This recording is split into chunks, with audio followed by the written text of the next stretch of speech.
Hi, Don Grierson. In our business, and it's a big, broad business, we've touched on some of these in these interviews. One of the things that becomes a part of it at a certain part in time, certainly, is how you market yourself, how you promote yourself, if you're doing it yourself, DIY, or if you do get to a point where you're signed by a label, then they're going to be doing marketing and promotion. But in reality, in this day and age especially, you have to do a lot of that yourself because the industry has changed a lot with the economic climate changing, internet coming in, downloading. The traditional business has changed dramatically. So album sales are not what they used to be. The industry is consolidated because of that. There's 3 major labels now instead of 6. There's not as many artists signed. There's not as many people working in the mainstream. But in the independent community, which all artists start in generally, there has to be that willingness to do something for themselves other than what they can do from a pure talent point of view. And that is, you have to know something about how to market and promote yourself.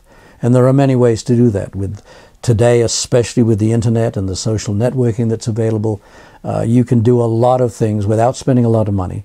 Certainly you have to spend time, and you have to create a following, if you can, a fan base, some interest in you so that you've got a story to tell.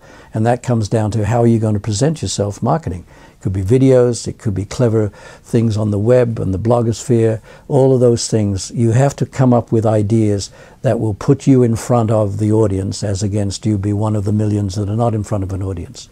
So marketing and promotion for yourself will do 2 things. It'll help you move forward, and it will eventually, if you do it well and your music holds up and you hold up as an artist in the independent community, the labels will find you and pay attention to you if you're so inclined to get a record deal, and there's pros and cons about that. But without going into that, if that's something that it attracts you, and it attracts many artists, then you have to give them a reason to sign you. One thing they will tell you today, basically, that they do not do development, artist development. So if their label is not going to do that, who's going to do it? You have to do it. So that's about how you promote yourself, how you market, what you do when you go on the road, how you connect with your audience, how you utilize all the aspects that are out there, like the internet and the social networking and Facebook and Instagram and tweet and Twitter and all of those things that are out there.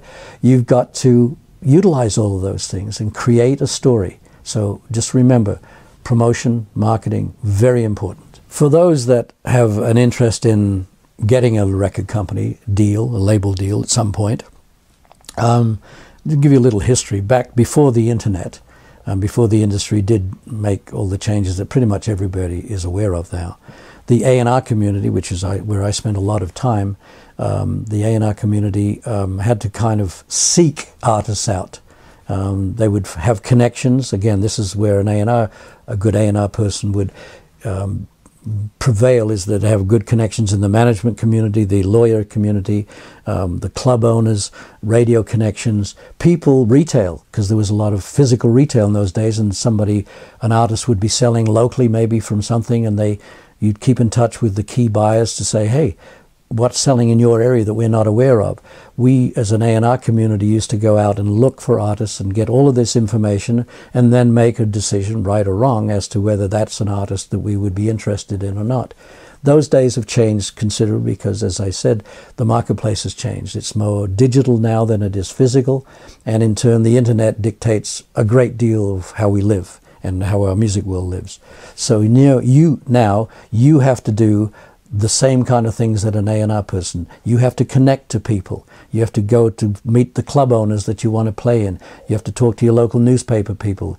You have to do the internet. It's crucial. If you don't do any of that, don't assume that people are going to come looking for you until you've given them a reason to do so.